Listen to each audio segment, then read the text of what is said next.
Have you ever done something completely innocent, something kind even, and watched it get twisted into the worst mistake of your life? Because that's exactly what happened to me. And by the time you understand the full picture, you're going to question everything. Your instincts, your judgment, maybe even the person sitting closest to you right now. Welcome back to Dad's True Revenge. Grab your snacks, get comfortable, and remember, the people in these stories had every chance to behave themselves. They just chose wrong. Drop a comment and be sure to subscribe. You're going to love it here. My name is Shane Mercer. I'm 43 years old. I own a mid-sized logistics company in Phoenix, Arizona. I coach Little League on Saturdays. I tip well. I remember birthdays. And according to the state of Arizona, I tried to poison my wife with water. Let me take you back to the morning everything started. March 4th. A Tuesday, which is already suspicious because nothing good ever happens on a Tuesday. But I didn't know that yet.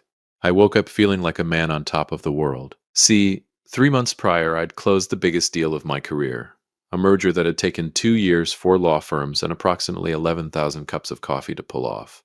The kind of deal that changes your last name from who to owe him. The final wire transfer had just cleared the night before. $100 million.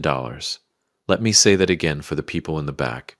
$100 million sitting in our joint account like it owned the place. Because it did. I remember standing in the kitchen that morning in my socks, phone in hand, staring at the number on the screen. My wife, Rebecca I called her, came down the stairs in her silk robe, hair still messy from sleep, looking the way she always looked in the morning. Like someone who knew exactly how beautiful she was. She poured herself a glass of orange juice and glanced at me over the rim. "You're smiling like an idiot," she said. "Come here," I told her. She walked over, slow, the way she did when she thought I was about to say something she'd have to pretend not to care about. I handed her my phone, watched her eyes scan the screen. She didn't gasp, didn't scream, didn't cry. Becca never did the thing you expected her to do. She just looked up at me, smiled, slow, wide, the kind that reached her eyes, and said very quietly, "Well, there it is." I kissed her on the forehead, told her I loved her. She handed back my phone, picked up her juice, and walked toward the living room like I'd just shown her a mildly interesting YouTube video. That was Becca, cool as a marble floor. I followed her in, and she was already curled up on the couch, flipping through something on her tablet. I sat beside her and we talked. Really talked. The way we used to when we first got married before the company swallowed most of my waking hours. We talked about the vacation we'd keep postponing. Italy, maybe. Or Portugal. She'd been to Portugal once before she met me and never shut up about the bread there. We talked about finally renovating the kitchen. We talked about what it meant, not just the money, but the proof that the sacrifices had been worth it. And somewhere in the middle of all that talking, I reached over and grabbed her hand and told her, "None of this means anything without you in it." She squeezed my hand, said, "I know. Now, before I go any further, I need to introduce you to someone." Her name was Dolores. She'd been our housekeeper for about 8 months. Quiet woman, mid-50s. Efficient in a way that made you feel slightly judged even when she wasn't looking at you. She showed up every weekday at 8 a.m., never a minute late, never a minute early, and she moved through our house like a ghost, present but invisible, the way good housekeepers somehow managed to be. I liked Dolores. She made excellent coffee and she never asked unnecessary questions. What I didn't know, what I couldn't have known, was that Dolores had decided somewhere along the way that my wife was dangerous. Not cold, not difficult, not the kind of woman you'd describe as a lot. Dangerous, and she'd been watching, quietly, for months. Back to Tuesday. Later that afternoon, Becca suggested we celebrate. Nothing elaborate, just a nice dinner at home. She'd have Dolores prepare something, open a good bottle of wine, make it an evening. I said that sounded perfect. Dolores cooked a lamb roast with roasted vegetables, the kind of meal that makes you feel like a person of taste just for eating it. Becca set the table herself, which she almost never did, lighting candles and finding the good napkins from wherever good napkins disappear to in large houses. We sat down. It was genuinely lovely. I remember thinking, this is it. This is the version of life you work toward. Then Becca stood to get water from the kitchen. She came back with 2 glasses, set mine in front of me, and settled back into her seat with a smile. "To us," she said, raising hers. "To us," I said, and I picked up my glass. That's when Dolores appeared. She came around the corner from the hallway. Not from the kitchen, the hallway, which struck me as slightly odd because she had no reason to be in the hallway. She was supposed to be cleaning up in the back. But she was there, hovering near my shoulder with a basket of dinner rolls. She almost certainly didn't need to deliver personally. And as she set them on the table, she leaned just slightly toward me. Close enough that only I could hear. She whispered, "Don't drink it. Swap the glasses." 4 words, barely a breath.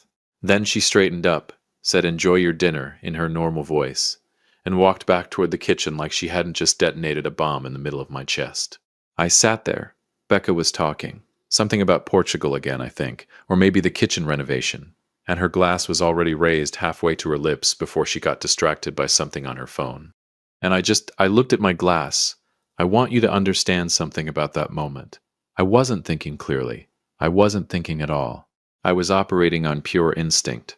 The animal kind, the kind that bypasses logic entirely and goes straight from stimulus to action. So I switched them. Smoothly, casually, the way you'd reach across a table for the salt.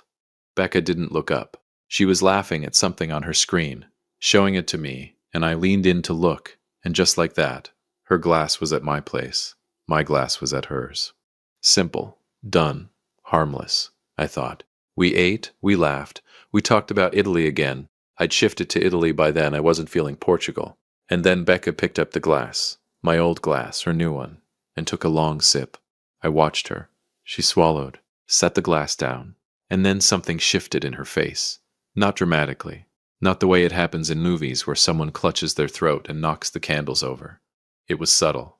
Her brow furrowed slightly. She touched her collarbone, blinked twice in quick succession. "You okay?" I asked. "I'm fine," she said. I feel a little strange." And then she wasn't fine. Within 60 seconds she was gasping, her eyes wide, one hand gripping the edge of the table hard enough to whiten her knuckles. "Shane," she managed. I was already on my feet. I called 911. I was yelling into the phone and kneeling beside her and telling her to stay with me. And the candles were still burning, and the lamb was still warm on the table. And somewhere in the back of the house, Dolores heard everything, every word, every sound, every desperate second of it. And she said nothing. She just stood in that hallway and watched. Becca survived. That part I'll tell you now, because the story isn't about whether she lived. It's about what happened after. 3 days later, a detective named Harris sat across from me in a gray room and slid a photograph across the table, a still frame from our dining room security camera, and pointed at the exact moment my hand crossed the table and moved that glass. He looked at me with the specific tiredness of a man who thinks he's already solved the case. "Mr. Mercer," he said, "want to tell me why you switched your wife's drink?" And I realized sitting in that chair that the truth, the whole simple, innocent truth, was the most unbelievable thing I could possibly say. If you've made it this far, do us one quick favor. Subscribe. A lot of people watch without ever doing it, but it costs you nothing and means everything to us. Thank you, genuinely. Here's something nobody tells you about being innocent. It doesn't feel the way you think it will. You'd assume innocence feels like solid ground, like something you can stand on, point to, say here, this is where I'm standing, come look. But it doesn't. Innocence, when nobody believes it, feels exactly like guilt.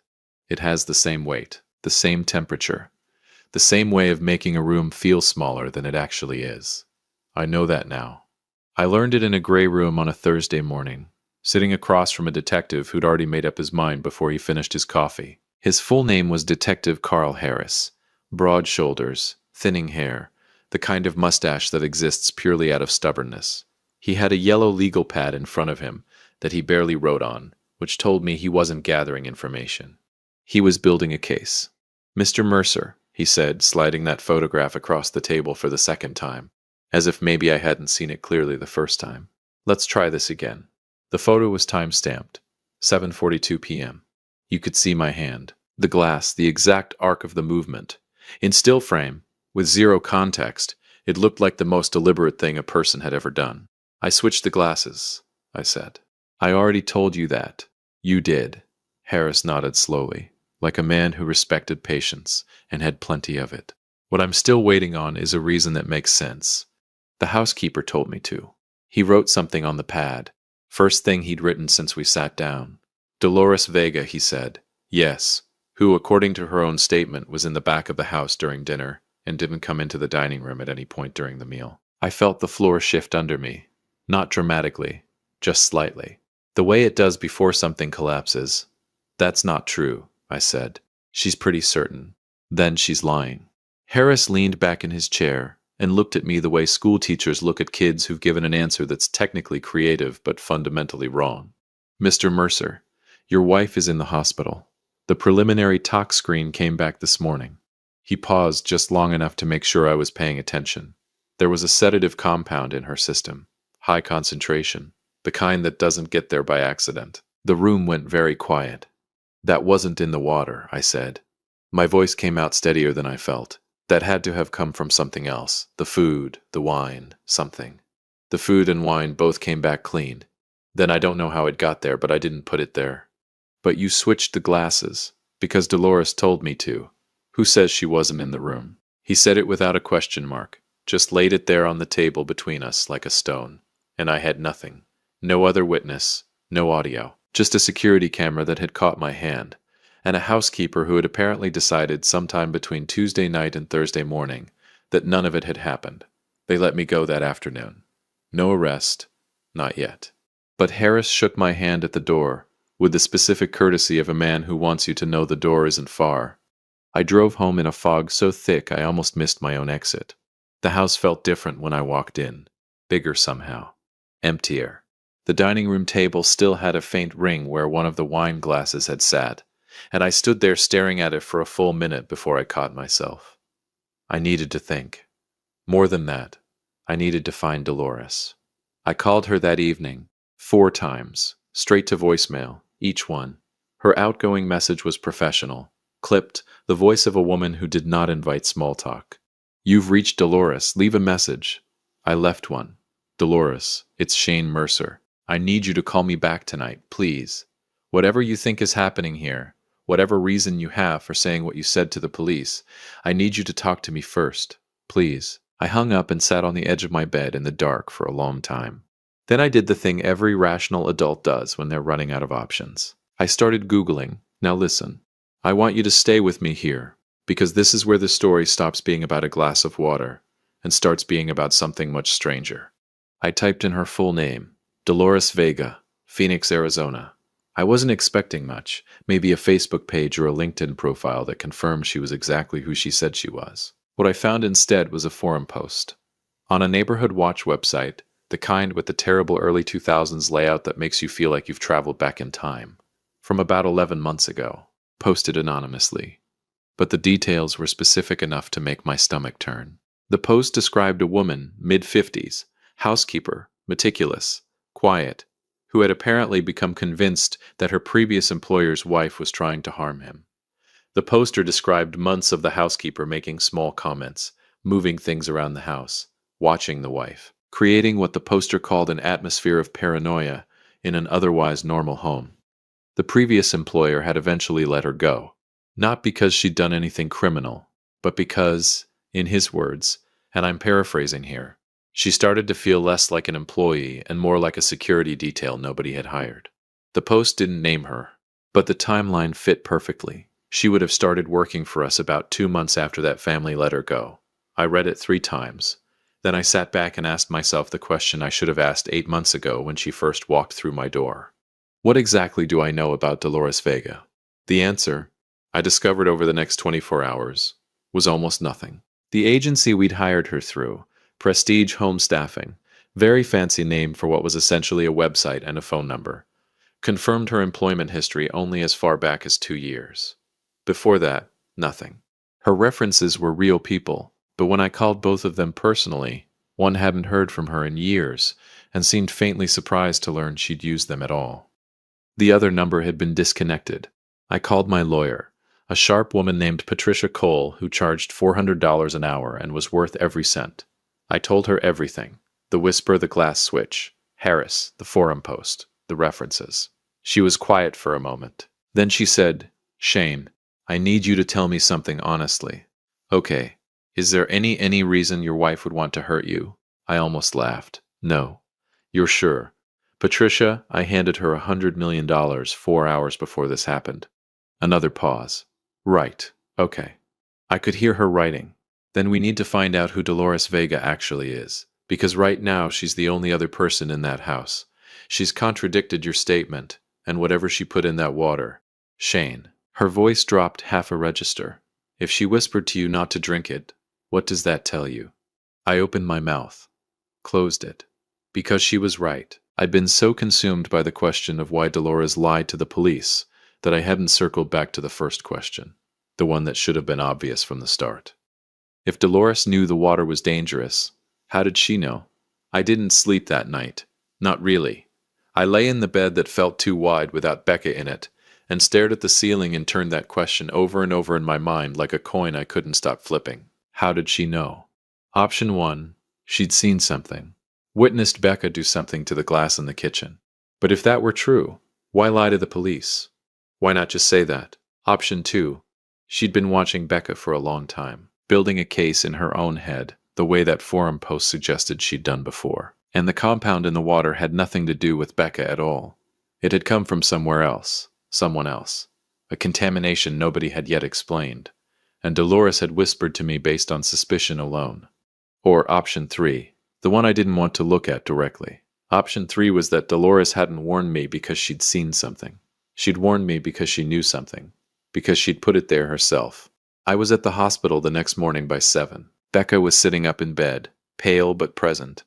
An IV in her left arm, and the specific irritation of a woman who did not enjoy being confined to small spaces with bad lighting. She looked at me when I walked in the way she always looked at me, assessing, warm, slightly amused.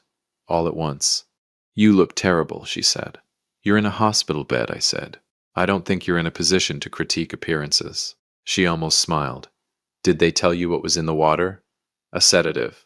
High concentration. She nodded slowly, looking at her hands. I don't understand it, she said quietly. I got the glasses myself. I filled them from the filter in the kitchen. I set them down and came to the table.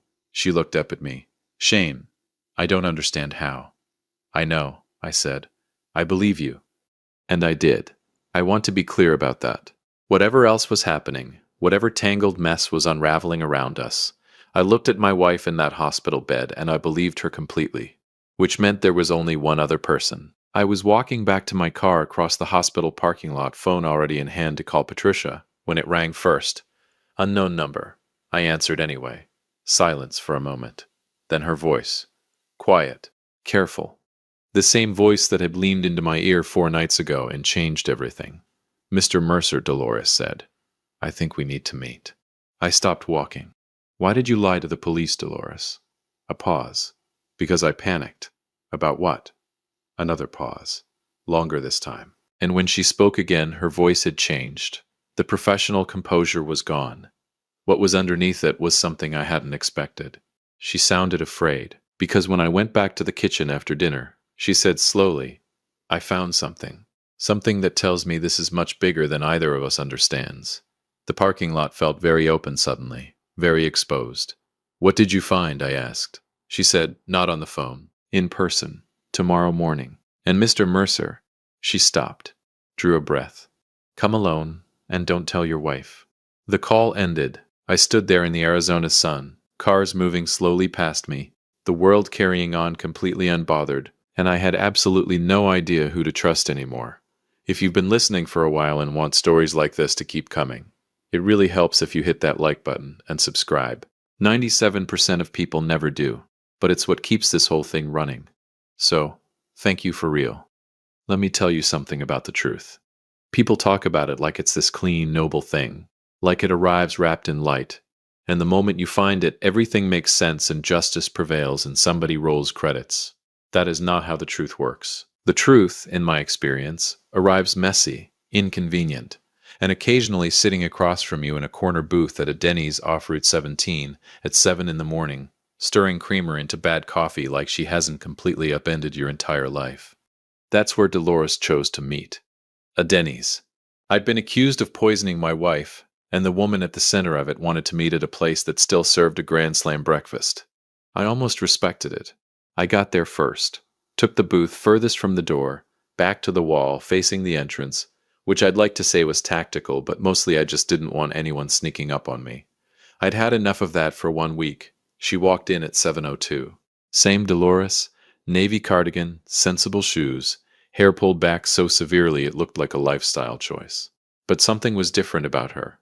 The precision was still there, but the composure underneath it had hairline cracks running all the way through. She sat down across from me without a greeting, folded her hands on the table, looked at me. "Thank you for coming alone," she said. "I almost didn't come at all," I told her. "You lied to the police, Dolores. You told them you weren't in the dining room. Do you understand what kind of position that puts me in? Then explain it to me. Because I have a lawyer who is about 48 hours away from making your name very public, and I would genuinely like to understand what's happening before that train leaves the station." She looked down at her hands, unfolded them, refolded them, and then she said something I was not prepared for. "I've been watching your wife for 6 months. The waitress appeared, asked if we wanted anything. I ordered coffee I didn't need." Dolores shook her head. "We waited for the waitress to leave. Watching her how?" I asked. "Carefully," she said. "Mr. Mercer, I need you to understand something about me before I explain. I know what people say. I know there was a family before you, the Hendersons, over in Scottsdale. And I know Gerald Henderson asked me to leave because he thought I was paranoid." She paused. He was wrong. His wife was stealing from him, skimming from the household accounts, small amounts, consistently, for 2 years. I saw it. I tried to tell him.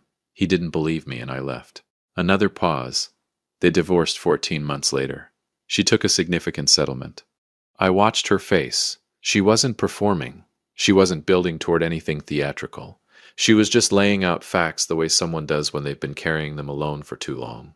"Okay," I said carefully. "Go on." What she told me over the next 40 minutes rearranged everything. 6 months ago, not long after I'd begun the final push on the merger, Dolores had noticed something on a Tuesday afternoon while cleaning the upstairs office. The office I rarely used because most of my work happened at the company headquarters downtown.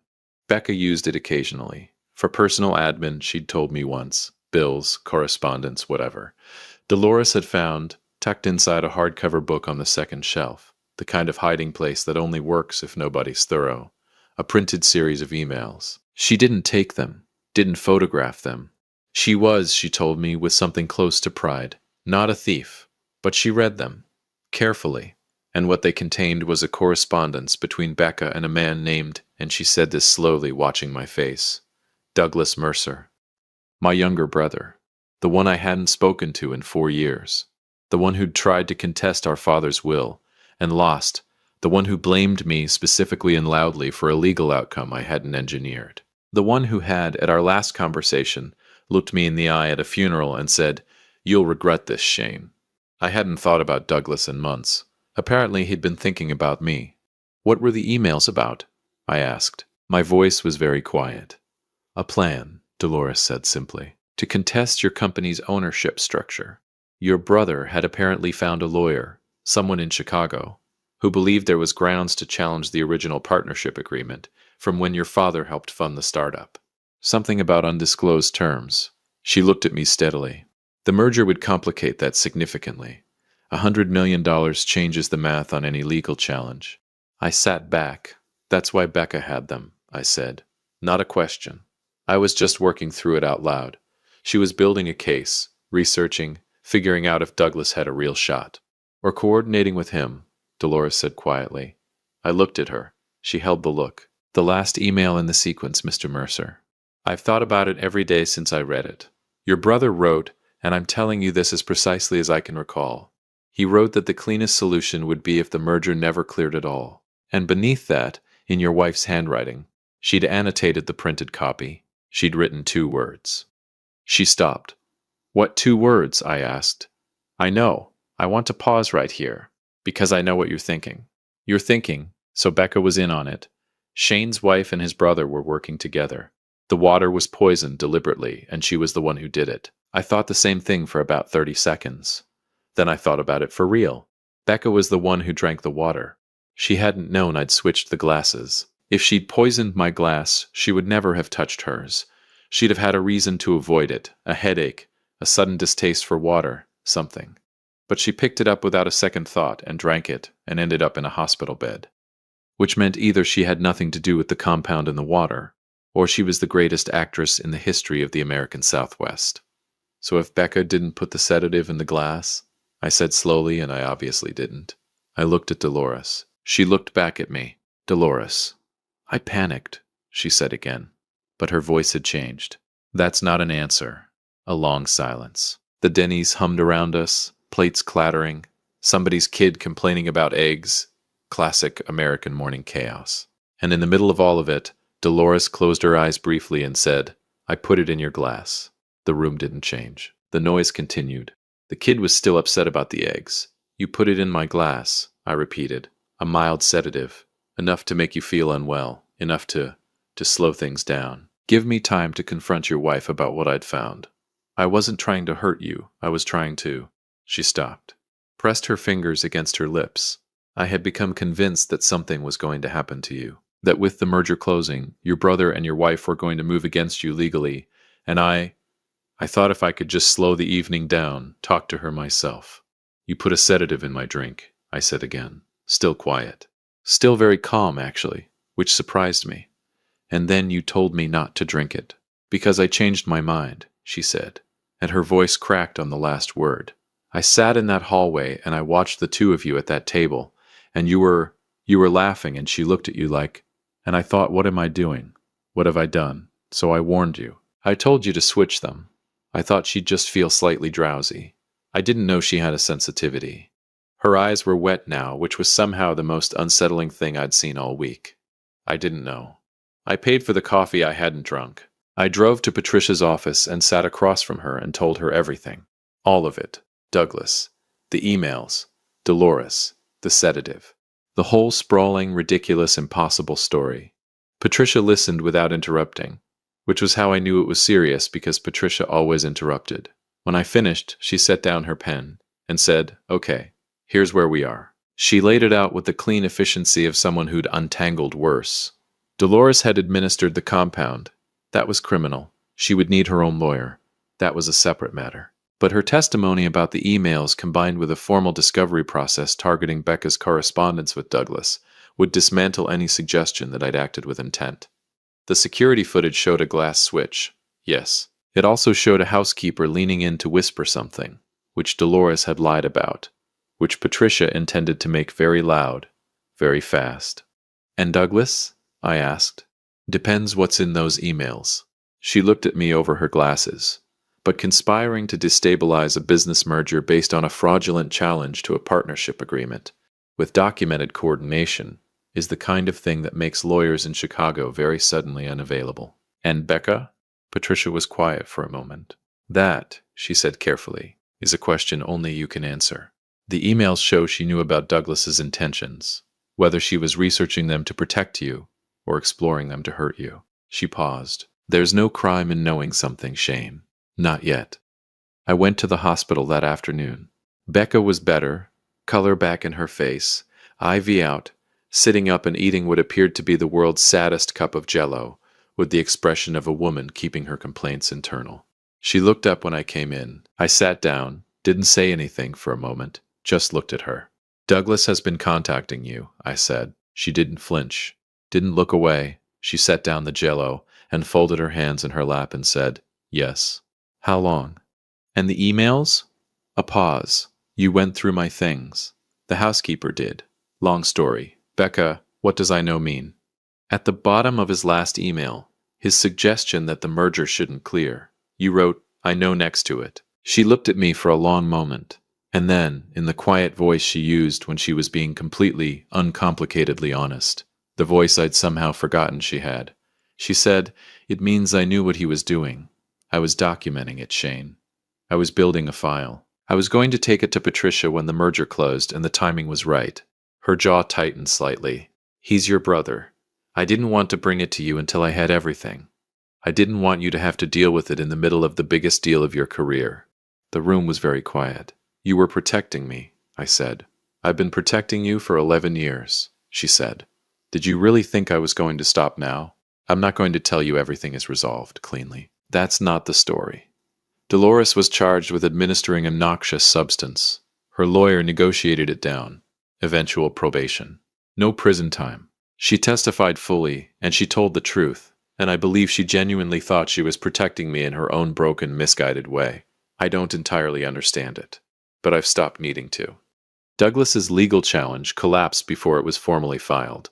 The lawyer in Chicago became very suddenly unavailable. Funny how that works.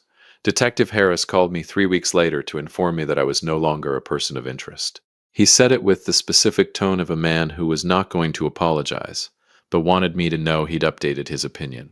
I said thank you, and meant it less than I've ever meant anything. And Becca came home on a Thursday, another Thursday, which I'm now choosing to believe is the universe correcting itself, and walked through the front door and stood in the kitchen and looked around at the house that was too quiet and too big and said, "We're renovating this kitchen. Whatever you want," I said. She turned and looked at me. "You believed me the whole time." Of course I did. Most people wouldn't have. "I'm not most people," I said. "I'm the guy who handed his wife $100 million on a Tuesday." She laughed. The real kind. The kind that reaches her eyes. And somewhere in that sound, in that completely ordinary, unremarkable kitchen on a Thursday afternoon, I felt the ground come back under my feet. Solid. Finally. Like something you can stand on. Like the truth, when it actually arrives. This has been The Glass Between Us. Shane Mercer's story. And the next time someone whispers something in your ear, maybe ask a few more questions before you act. If you liked this story, join our community by hitting that like button and subscribing for more real, raw, and family-centered stories. And, as always, thank you for being a part of this sphere.